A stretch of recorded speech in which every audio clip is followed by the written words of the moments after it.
जी अस्सलाम वालेकुम एवरीवन। ये देखें, ये टीवी रखा जा रहा है गाड़ी के अंदर। शहजाद और शहजाद भाई को देखे गिरने के एज पे हैं।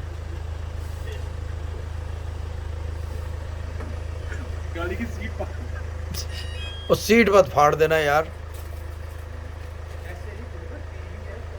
भाई, उठा के रखो। और मैंने कहा था उल्टा रखा जाएगा ये, क्योंकि वरना वो सीट फाड़ देता।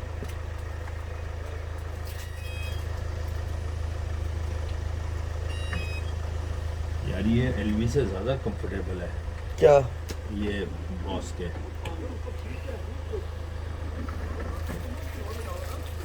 क्या शहजाद फंस गया अंदर? शहजाद अंदर टीवी के साथ फंस गया यार, हद हो गई है। हाँ, क्या वो नहीं जा रहा? क्या हुआ? शहजाद फंस गया। क्या हुआ? वो दरवाज़ा खोल के वहाँ से निकलेगा।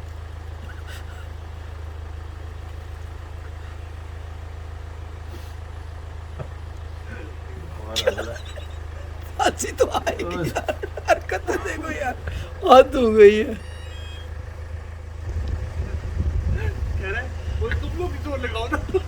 किसको और कह रहा है शहजाद यार, हद हो गई है, तुम लोग भी जोर लगाओ यार। एपिक यार, एपिक।